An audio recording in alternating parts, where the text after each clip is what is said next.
everyone's still recovering from the Super Bowl. Most of Missouri, the Kansas City Chiefs fans. And so the Chiefs lose 40-22. Jalen Hurts and the Eagles took care of business. Hurts win the MVP. Eagles were up 34-0, 24 at half. So that three-peat for the Chiefs doesn't happen. 2 interceptions for Mahomes. He was sacked 6 times. The Chiefs turned it over a total of 3 times. They looked shell-shocked. Didn't look like the Chiefs were used to seeing. What was your take on the actual game as a whole? The game as a whole was rough to watch. There's no doubt about it. As somebody that's sort of in the middle of it, a St. Louis guy, you got to root on the Chiefs being a Missouri person, but, I was just looking for a good game. I was that guy hoping for the same game that we got 2 years ago when they played Philadelphia. Yeah. They won, but they won in a close one. This one was out of control quickly, so I went straight to the buffet after about the first quarter or so and started digging into Italian beef and chicken cheese dip and wings and all the good stuff that we got to do. And then, it looked like maybe a bit of a comeback, and then I went back to the dessert tray after that. You're smart, because then your emotions were taken care of because the food was great. But a couple of things. Commercials, nothing special. The Harrison Ford one with Jeep was a bit. It was something I really enjoyed, and then there was one with Beckham and Matt Damon that was kind of fun.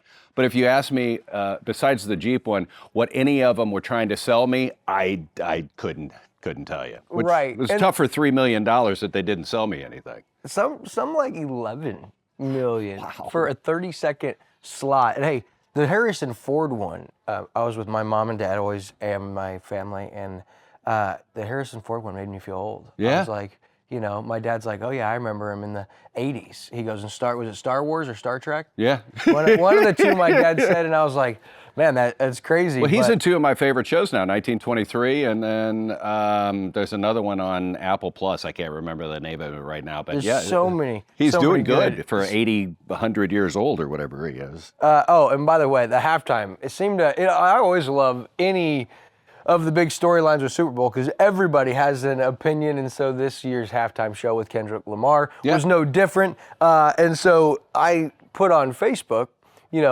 rate, the halftime show. Of course, it was I can't even imagine what they were saying. Oh, and it was, as you see here, just all kinds of, most people didn't love it. Some did, and there was a lot of potential more going on there. But overall, what I wanted to take away from the Super Bowl was betting. Depending on where you looked, there was supposed to be $1.6 billion waged on this year's Super Bowl, but I looked and found that actually there was over like $16 billion waged last year on the Super Bowl and projected to be over $23 billion potentially this year. Anyway, it shakes out. If you had the Eagles, which not many people here did, that turned out to be a really, really good bet, including one bettor who put $1.1 million. They put $800,000, Jeff, on the Eagles to win, and then they put the Eagles $300,000 on them plus a half a point at halftime. So they just had to be tied or better at half, and another $300,000. So they got paid big time, and the sports book as a whole won big. And I was going to ask you, even not being like a massive invested as far as the outcome of these games, do you notice any sports you watch now, the sports bet, the lines are always the focal point, even from the broadcast? Sure. Well, part of that is not just the betting, but it also gives you an indication of who is going to win the game, too. We kept it simple. We did squares. At our little Super Bowl party. And I know there was billions of dollars bet on it, but I lost $10 on my squares. So. And you can feel okay about that, Yeah, right? I'm okay. You only bet what you can afford to lose, and that was right at my outer limit of what I could afford to lose. Instead of betting on the big game, I had bet on the Bills previously, the Chiefs, and that didn't go well for me. So instead of betting on it, you know what I did?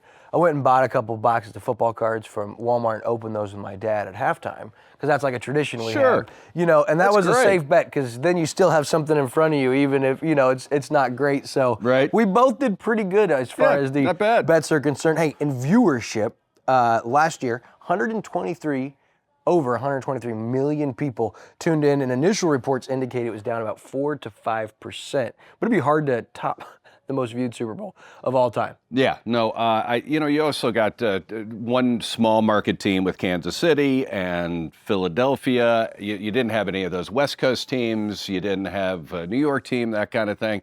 So that kind of brings it down a little bit. And I think people were at a point, too, who were not Kansas City or Philadelphia fans, is like, oh, Kansas City again. They call that viewer fatigue is what I saw it referred to as, and just between all the big storylines, good, bad, or indifferent, with Travis Kelce and obviously Mahomes being the player he is, and then you figure in Taylor Swift, and it's just there are so many storylines. Maybe people were just like, as you said, oh, again? Just exhausted. Because over the last 7 years, we've seen them in the Super Bowl 5 times. What were they doing if they weren't watching the Super Bowl? I have no. Probably I switched over to Puppy Bowl, and it was a blowout from the beginning.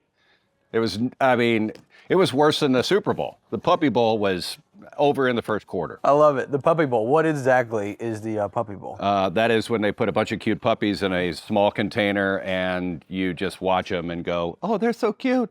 That's 2 hours of your day right there. Well, for Chiefs fans, I guarantee you that might have been better because that was painful. So it was rough.